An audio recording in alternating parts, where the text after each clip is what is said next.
오늘도 하나님의 은혜가 저와 여러분에게 함께하기를 기원합니다. 사도 바울이 고린도 교회 성도들에게 어떤 사람이 진짜 사도인지, 진짜 그리스도인지를 이야기하고 있습니다. 그런데 이 진짜 사도라는 것이 진짜 사도는 이런 사람이야 라고 말은 그렇게 하는데 실제로 그렇게 하는 사람이 있어? 라고 하는 질문에는 없어 라고 말을 하면 그게 될까요? 그러면 안 되는 것이죠. 진짜 사도는, 진짜 그리스도인은 이런 사람이야 라고 했을 때 그런 사람이 있어 라고 했을 그 질문에 있어, 바로 이 사람이야 하고 말할 수 있어야 하는 겁니다. 지금 바울이 그 일을 하고 있습니다. 진짜 그리스도인, 진짜 사도는 이런 사람이야 라고 말을 하고 그런 사람이 있어 라는 질문에 있어, 누군데? 나야. 바울은 지금 고린도 교회 성도들에게, 자꾸만 거짓 사도를 따라가는 사람들에게 내가 진짜 사도라고 말하고 있습니다. 그리고 진짜 사도라면 나처럼 해야 한다고 말하고 있습니다. 지난주에 말씀드렸죠. 진짜 사도, 진짜 그리스도인은 어떤 사람입니까? 첫째로 하나님의 열심으로 사는 사람입니다. 둘째로 교회를 위하여 사는 사람입니다. 셋째로 하나님의 영광을 위하여 사는 사람입니다. 그리고 넷째로 이 모든 것을 무엇으로 하죠? 사랑으로 하는 사람입니다. 바울은 자신이 이렇게 하고 있다며 이렇게 하는 사람이 진짜 사도라고 하였습니다. 그러지 않으면 그건 가짜다라고 하였습니다. 그런데 이 말을 조금만 잘못 생각하면 마치 자기 자신을 자랑하는 것처럼 교만한 사람처럼 보일 수가 있는 것입니다. 바울은 지금 전혀 자기를 높이고 그리고 교만을 뽐내려고 하는 그런 의도가 전혀 아님에도 불구하고 그렇게 비칠 수 있다는 것을 바울 자신이 잘 알았습니다. 그래서 이렇게 말하는 것입니다. 16절에 내가 다시 말하노니 누구든지 나를 어리석은 자로 여기지 말라. 만일 그러하더라도 내가 조금 자랑할 수 있도록 어리석은 자로 받으라. 민망하니까 하는 말입니다. 그러나 해야 하니까, 하지 않으면 계속해서 거짓 사도를 따라가니까 자기 자신이 어리석게 보일 수 있다는 거 알면서도, 자신을 어리석은 자로 여길 수 있다는 걸 알면서도 어쩔 수 없이 말을 이어가는 겁니다. 17절 내가 말하는 것은 주를 따라 하는 말이 아니오 오직 어리석은 자와 같이 기탄 없이 자랑하노라. 바울이 솔직하게 말합니다. 지금 내가 하는 이 부분은 주께서 하신 말씀이 아니라는 것입니다. 지극히 바울의 개인적이고 사적인 이야기라는 것입니다. 18절 여러 사람이 육신을 따라 자랑하니 나도 자랑하겠노라. 누가 그렇게 하고 있죠? 거짓 사도들이 그렇게 하고 있습니다. 거짓 사도들이 하는 것을 따라서 나도 말하겠다라는 것입니다. 19절 너희는 지혜로운 자로서 어리석은 자들을 기쁘게 용납하는구나. 누가 너희를 종으로 삼거나 잡아먹거나 빼앗거나 스스로 높이거나 뺨을 칠지라도 너희가 용납하는도다. 사실 정상적인 교회라면 이렇게 해서 되나요? 안 되는 것이죠. 어리석은 자들을, 거짓 사도들을 용납해서도 안 되고, 그리고 교회의 성도들을 종으로 삼고 잡아먹고 빼앗고 그래도 안 되고, 교만하고 어떻게 그럴 수가 있죠? 뺨을 치고 하는 그런 자를 정상적인 교회라면 용납해서는 안 되는 것입니다. 그런데 지금 누가 그러고 있습니까? 고린도 교회가 그러고 있는 것입니다. 다시 말해 거짓 사도를 용납하고 있으니 잘못하고 있다라는 것입니다. 그러나 잘못하고 있다는 것을 모르니까 이제 또 이야기하는 겁니다. 21절 나는 우리가 약한 것 같이 욕되게 말하노라. 그러나 누가 무슨 일에 담대하면 어리석은 말이 남아 나도 담대하리라. 다시 말해 거짓 사도들과 똑같은 수준에서 말하겠다라는 것입니다. 그들과 똑같은 수준에서 나도 육신의 자랑을 하겠다는 것입니다. 민망하지만 부끄러운 일이지만 거짓 사도들의 이런 모습을 보고 넘어가니까 나도 이것을 얘기하겠다라고 하는 겁니다. 그래서 뭘 얘기하는가? 22절 그들이 히브리인이냐? 나도 그러하며 그들이 이스라엘이냐? 나도 그러하며 그들이 아브라함의 후손이냐? 나도 그러하며. 사도 바울은 이 거짓 사도들보다 모든 면에서 부족한 것이 없습니다. 똑같이 히브리인이고 똑같이 이스라엘인이고 똑같이 아브라함의 후손입니다. 혈통적으로 전혀 모자란 것이 없습니다. 그리고 23절, 그들이 그리스도의 일꾼이냐 정신없는 말을 하거니와. 무슨 말이죠? 말도 안 되는 소리라는 것입니다. 그들은 그리스도의 일꾼이 아닙니다. 그들은 거짓 사도입니다. 근데 거짓 사도가 자신을 그리스도의 일꾼이라고 하니 정신없는 말을 한다는 것입니다. 오히려 나는 더욱 그러하도다. 오히려 나야말로, 바울이야말로 진짜 그리스도의 일꾼이라는 것입니다. 아예 대놓고 얘기를 하는 것이죠. 그들은 가짜요, 정신없는 말을 하고 있고 내가 진짜다 그러면서 하는 말을 잘 보시기 바랍니다. 이제부터 하는 말씀 잘 보시기 바랍니다. 이게 진짜 사도의 모습이다라고 하면서 무슨 말을 합니까? 23절 하반절에 내가 수고를 넘치도록 하고 옥에 갇히기도 더 많이 하고 매도 수없이 많고 여러 번 죽을 뻔하였으니 유대인들에게 40에서 하나 감한 매를 5번 맞았으며 3번 태장으로 맞고 1번 돌로 맞고 3번 파선하고 1주야를 깊은 바다에서 지냈으며 여러 번 여행하면서 강의 위험과 강도의 위험과 동족의 위험과 이방인의 위험과 신의 위험과 광야의 위험과 바다의 위험과 거짓 형제 중에 위험을 당하고 또 수고하며 애쓰고 여러 번 자지 못하고 줄이며 목마르고 여러 번 굶고 춥고 헐벗었노라. 아멘. 우리는 지금 바울의 3번째 전도 여행 중에 쓴 이 편지를 읽고 있습니다. 지금 첫 번째, 두 번째, 3번째 전도 여행 중에 있습니다.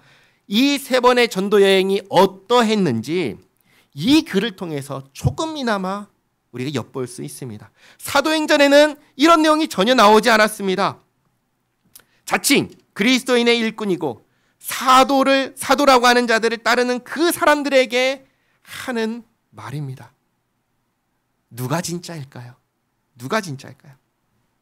우리가 한번 생각해 보시기 바랍니다.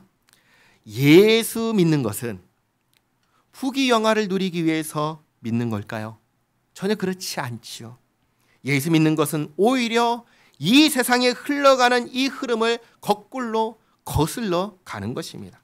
이 세상과는 전혀 다른 길을 가는 것입니다. 그렇다면 이 길이 과연 순탄할까요? 바울은, 그리고 바울뿐만 아니라 예수님의 12 사도들은 그 길이 전혀 순탄하지 않다는 것을 자신들의 삶을 통해서 분명하게 보여주었습니다. 한번 보시기 바랍니다. 12 사도 중에서 천수, 우리는 보통 수명이 다할 때까지 살면 천수를 누렸다 그렇게 말하잖아요. 한번 생각해 보시기 바랍니다. 천수를 누린 사람이 있을까요? 평화로운 삶을 살아간 사람이 있을까요? 아니요. 단 한 사람도 그렇게 살아간 사람이 없습니다. 당장에 우리가 잘 아는 사도 야고보 어떻게 되었습니까?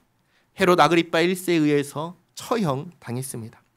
사도 바울은 예수 믿기 전에 예수 믿는 사람들을 어떻게 했죠? 박해했습니다. 잡아서 옥에 가두었습니다.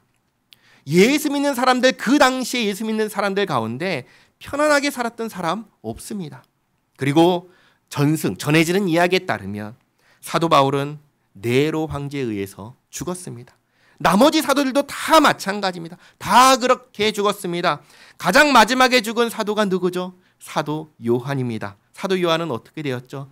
반모섬에 유배되었습니다. 거기서 죽었다고 전해집니다. 그러니 누가 예수 믿는 삶이 순탄하다고 합니까? 그런데 기꺼이 그런 삶을 살아갑니다. 왜 그런 삶을 살아갈까요? 불편하고 힘든 삶을 왜 살아갈까요? 고난 당하는 것이 좋으니까 그렇게 살아가는 걸까요? 그렇지 않습니다. 고난 당하는 걸 좋아하는 사람은 이 세상에 단 한 사람도 없습니다. 그러면 왜 그런 삶을 살아갈까요? 그들은 그저 하나님의 영광을 위하여 살 뿐인데 그런 고난이 다가오는 것입니다. 이 세상과 다른 길을 걸어가니까 고난이 찾아오는 것입니다. 그리고 그게 누가 하는 일이죠? 사탄이 하는 일입니다. 그게 사탄이 하는 일일 줄 알고 거부하지 않고 맞서 싸우는 것입니다. 이게 진짜 사도의 삶인 것입니다. 그래서 바울이 자신의 고난받은 삶을 이야기한 겁니다. 그러나 이게 전부가 아닙니다. 지난주에도 말씀드렸지만 이러한 삶과 더불어 한 가지가 더 있습니다. 그게 뭐냐면 교회를 위한 마음입니다. 그래서 28절에 이 외의 일은 고사하고, 다시 말해 내가 받은 고난은 말로 다 할 수 없지만 그런 것은 대수롭지 않게 여기면서 바울이 진짜 마음으로 염려하는 것이 있다라고 하면서 얘기를 하는 겁니다. 그게 뭐냐?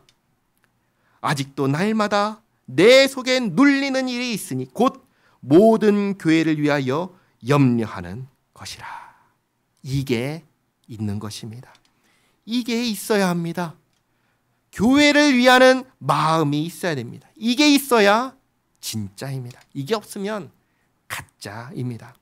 바울은 자신을 돌보지 않습니다. 요즘 같은 세상에 바울처럼 하면 뭐라고 할까요? 안 된다고 말할 겁니다. 어떤 사람이 자기 먼저 돌봐야지, 자기 먼저 챙겨야지 말하지, 자기보다 교회를 먼저 생각한다? 그러면 뭐라고 할까요? 요즘 세상에 어리석다고 말할 겁니다. 그러나 바울은 그렇게 했습니다. 바울은 마음에 항상 1순위가 무엇인지 아세요? 교회였습니다. 자신의 영광도 부귀도 명예도 건강도 아니라 교회였습니다. 그래서 29절 이렇게 말합니다. 누가 약하면 내가 약하지 아니하며 누가 실족하게 되면 내가 애타지 아니하더냐. 고린도 교회 안에 약한 사람이 있다고 하면은 바울도 그 사람 따라서 약해졌습니다. 고린도 교회 안에 누가 실족했다고 하면 바울도 그 마음이 애타가지고 그렇게 마음고생을 했습니다. 그만큼 바울은 고린도 교회와 자신을 동일하게 생각할 정도로 교회를 생각하는 사람이 바울이었습니다. 우리가 교회를 뭐라고 말합니까? 교회를 예수님의 몸이라 그렇게 우리는 말합니다. 그렇죠? 그리고 우리는 누구라고 합니까? 그 몸의 지체라고 합니다. 그렇죠? 그러니까 교회는 무엇입니까? 우리의 몸이기도 한 것입니다. 그렇잖아요. 그런데 우리는 정말로 교회를 우리의 몸처럼 여기고 있습니까? 한번 잘 생각해 보시기 바랍니다. 교회가 누구죠? 성도잖아요. 그러면 우리는 내 옆에 있는 성도를, 다른 말로 지체를 몸의 일부로 여기고 있습니까? 내 옆에 있는 성도를 내 몸의 일부로 여기면서 대하고 있습니까?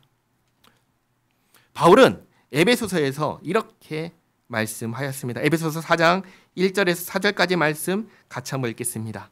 그러므로 주 안에서 갇힌 내가 너희를 권하노니 너희가 부르심을 받은 일에 합당하게 행하여 모든 겸손과 온유로 하고 오래 참음으로 사랑 가운데서 서로 용납하고 평안에 매는 줄로 성령이 하나 되게 하신 것을 힘써 지키라. 몸이 하나요 성령도 한 분이시니 이와 같이 너희가 부르심의 한 소망 안에서 부르심을 받았느니라. 아멘. 주께서 우리를 예수님을 믿는 믿음 안에서 성령 안에서 하나가 되게 하셨습니다. 이 하나됨을 어떻게 하라고 하시죠? 힘써 지키라고 하십니다. 왜 힘써 지키라고 하실까요? 우리가 서로 안 맞기 때문입니다. 여기 우리가 함께 모여 있잖아요. 함께 모인 우리는 모든 것이 다 다릅니다.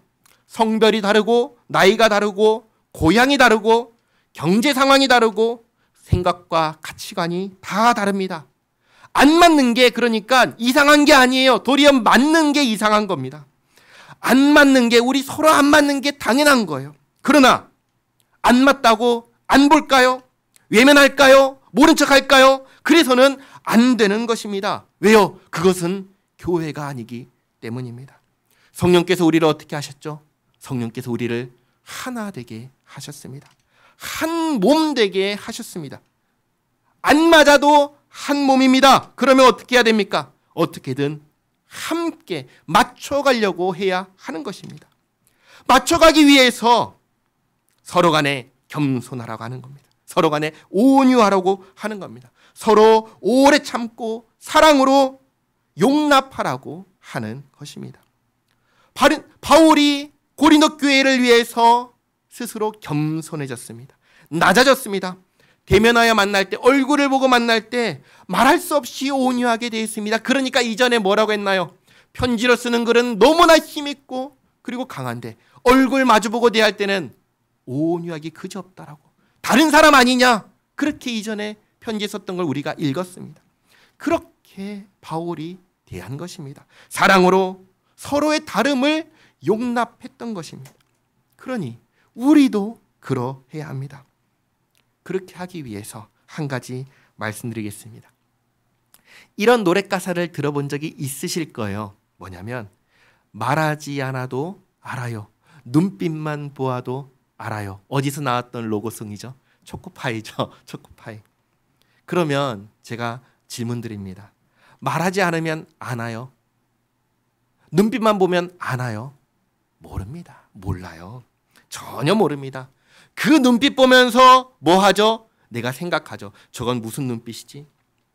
말하지 않고 있으면 혼자 생각하죠. 왜 말하지 않고 있지? 내 생각으로 추측할 뿐입니다. 그러면 그 추측이 옳나요? 옳지 않습니다. 말해야 합니다. 표현해야 합니다. 그래야 알 수 있습니다.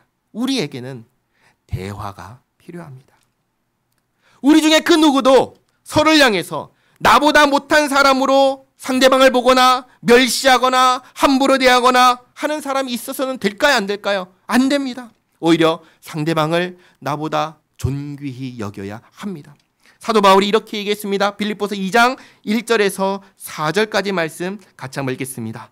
그러므로 그리스도 안에 무슨 권면이나 사랑의 무슨 위로나 성령의 무슨 교제나 긍휼이나 자비가 있거든 마음을 같이하여 같은 사랑을 가지고 뜻을 합하여 한 마음을 품어 아무 일에든지 다툼이나 허용으로 하지 말고 오직 겸손한 마음으로 각각 자기보다 남을 낮게 여기고 각각 자기 일을 돌볼 뿐더러 또한 각각 다른 사람들의 일을 돌보아 나의 기쁨을 충만하게 하라.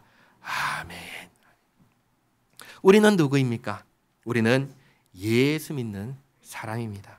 예수님의 몸인 교회의 지체입니다. 우리 모두가 다 예수님의 몸입니다. 한 몸입니다. 그러니 성령께서 하나 되게 하신 것을 힘써 지키시기 바랍니다. 나보다 교회를 먼저 생각하시기 바랍니다. 바울이 바로 그런 사람이었습니다. 자기 자신보다 교회를 먼저 생각하는 사람이었습니다. 30절 말씀, 내가 부득불 자랑할진대 내가 약한 것을 자랑하리라. 바울이 자기가 진짜 사도라고 그러면서 내놓은 것이 무엇이었습니까? 고난당한 삶이었습니다. 수도 없이 죽을 고비를 넘긴 것이었습니다. 그리고 그런 상황 속에서도 교회를 생각하는 마음이었습니다. 이게 진짜 사도라는 증거입니다. 이것이 진짜 그리스도인이라는 증거입니다. 나는 예수 믿는 사람입니다. 내가 예수 믿는 사람이라는 것이 무엇으로 나타납니까? 내 삶으로 나타나야 합니다. 어떠한 삶입니까? 하나님의 영광을 드러내는 삶으로, 또 주님의 몸된 교회를 거룩하게 흠없게 세워가는 것으로 나타나야 합니다. 이것이 우리에게 있기를 바랍니다. 31절 말씀입니다. 주 예수의 아버지 영원히 찬송할 하나님이 내가 거짓말 아니하는 것을 아시느니라. 이제 마지막으로 두 가지 이야기를 합니다. 이 두 가지 이야기도 진실, 사실이라는 것을 하나님께서 아신다라고 하면서 이야기를 이제 시작하는데, 첫 번째 이야기는 다메섹에서 도망친 이야기를 합니다. 32절, 다메섹에서 아레다 왕의 고관이 나를 잡으려고 다메섹 성을 지켰으나 나는 광주리를 타고 들창문으로 성벽을 내려가 그 손에서 벗어났노라. 사도행전에서 나왔던 이야기지요. 바울이 다메섹으로 예수 믿는 사람들을 잡으려고 가는 길에 예수님을 만났습니다. 변화되죠. 즉시로 예수님께서 그리스도라고 하나님의 아들이라고 전하기 시작했습니다. 그렇게 여러 날이 지난 후에 유대인들이 바울을 잡아 죽이려고 계획하기 시작했습니다. 여기 있는 것처럼 아레다 왕의 고관과 더불어 바울을 잡아 죽이려 한 것입니다. 그때 바울의 제자들이 바울을 광주리에 담아서 성벽에서 달아내려 벗어나게 했습니다. 이 이야기를 한 다음에 12장에서 무슨 얘기가 이어지는 줄 아세요? 12장 1절 무익하나마 내가 부득불 자랑하노니 주의 환상과 계시를 말하리라. 바울이 처음으로 자기가 본 환상과 계시에 대해서 이야기를 합니다. 사도행전과 바울 서신 전체를 보면은 바울이 자기의 입으로 편지로 환상과 계시 이야기를 한 적이 없습니다. 전혀 없습니다. 여기에서 처음 이야기하는 것입니다. 지금 이 이야기를 하는 이유도 왜 이야기하냐면 거짓 사도 때문입니다.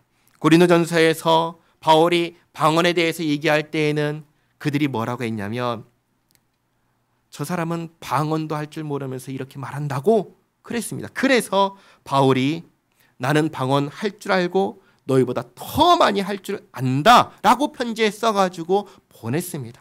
똑같은 것이죠. 오늘 환상과 계시에 대해서 이야기하는 이유는 바울이 이런 얘기를 안 하니까 진짜 사도가 아니라고 비방했기 때문입니다.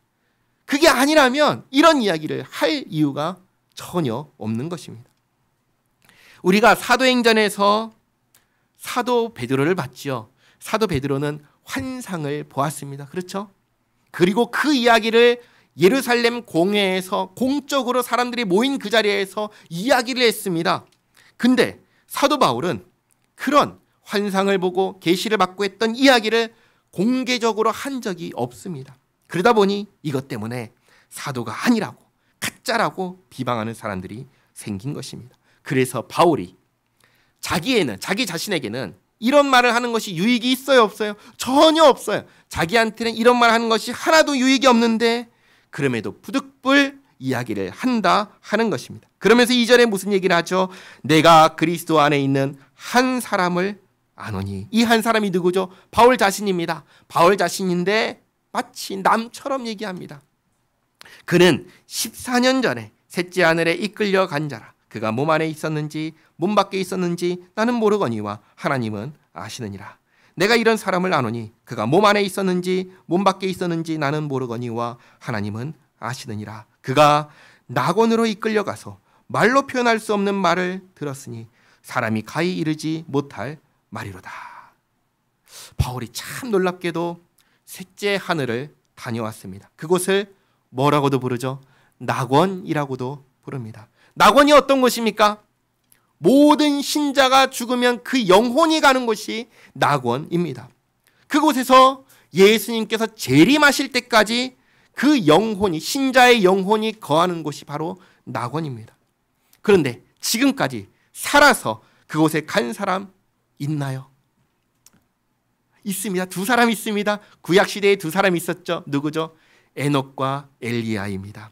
살아서 하나님께서 데려가셨습니다. 그렇죠? 그런데 신약시대에 그와 같은 경험을 한 사람이 있는 겁니다. 바울인 것입니다. 정말 놀라운 일이 아닐 수 없는 겁니다. 그런데 바울이 이 이야기를 길게 하나요? 그러지 않습니다. 여기까지만 말하고 이렇게 말합니다. 5절에 내가 이런 사람을 위하여 자랑하겠으나 나를 위하여는 약한 것들 외에 자랑하지 아니하리라. 내가 만일 자랑하고자 하여도 어리석은 자가 되지 아니할 것은 내가 참말을 함이라. 그러나 누가 나를 보는 바와 내게 듣는 바에 지나치게 생각할까 두려워하여 그만두노라. 바울이 이런 놀라운 경험을 했지만 더 이상 이야기하지 않겠다라고 합니다. 왜냐하면 이게 중요한 것이 아니기 때문입니다. 지난 수요일 날 수요 예배 때 민수기를 보면서 제가 이걸 말씀드렸습니다.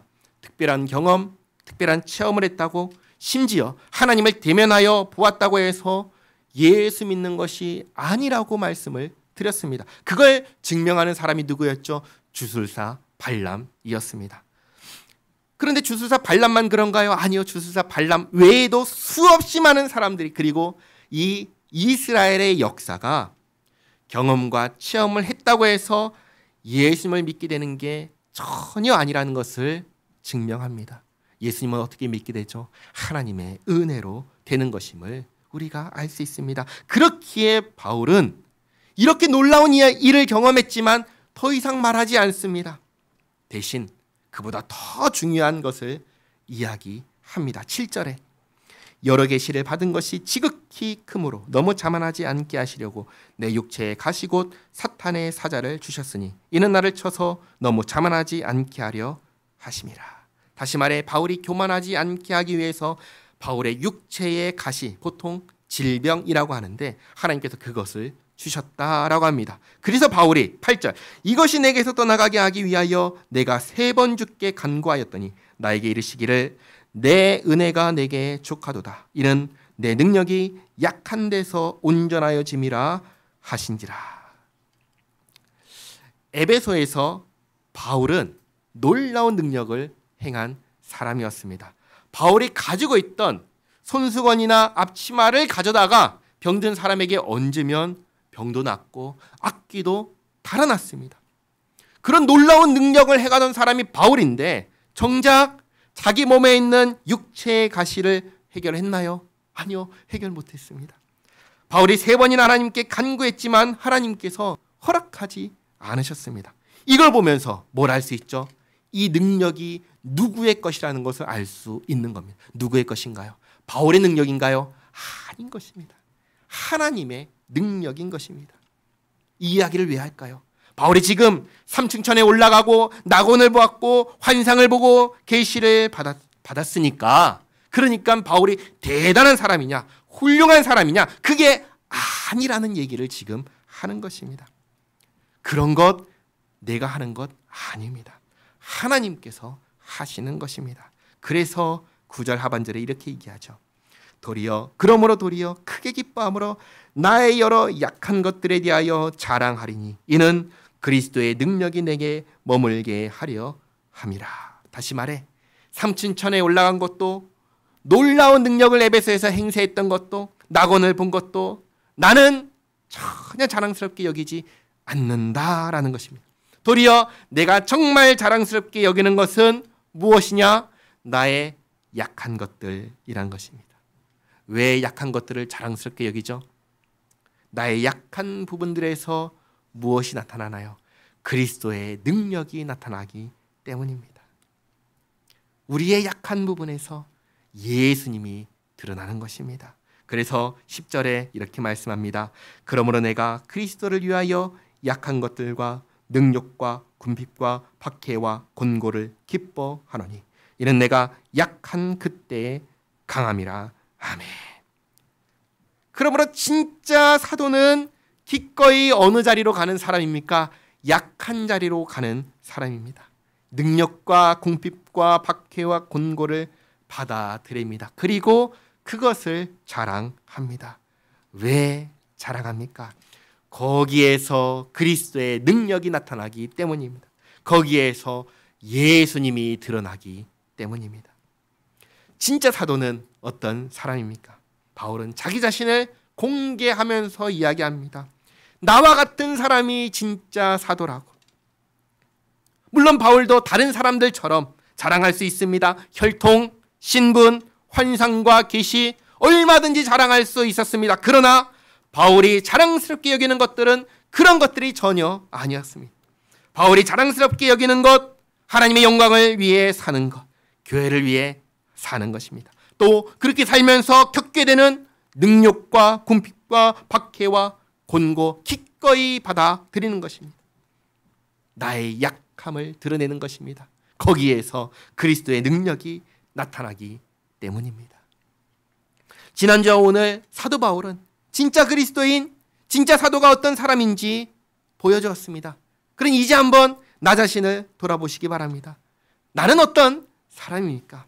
우리는 우리 자신을 예수 믿는 사람이라고 합니다. 우리의 입술의 고백입니다. 그러면 이 고백과 함께 우리의 삶도 예수 믿는 사람의 삶을 살고 있습니까? 우리도 바울처럼 우리의 약함을 자랑하며 예수를 믿기 때문에 겪게 되는 고난들과 마주하며 그 가운데 나타나는 그리스도의 능력을 보고 계십니까? 우리의 가정에서, 직장에서, 특별히 예수님 안에서 한 몸을 이루는 이 교회에서 우리의 특별함이 아니라 우리의 약함을 자랑하길 바랍니다. 그리고 교회를, 서로를 사랑 안에서 참아주고 용서하고 용납하는 가운데 하나님께서 우리 교회를, 우리 모두를 온전하고 든든하게 세워가시는 것을 그것을 보는 우리 모두가 되기를 바랍니다. 기도하겠습니다. 좋으신 하나님, 오늘 다시금 진짜 사도, 진짜 그리스도인이 어떤 사람인지 보았습니다. 주님의 교회를 내 몸처럼 여기고 하나 되게 하신 것을 힘써 지키는 우리 모두가 되게 하옵소서. 이를 위하여 내 옆에 있는 한 몸 된 지체를 나보다 낮게 여기고 용납하고 용서하고 오래 참고 사랑하는 우리 모두가 되게 하옵소서.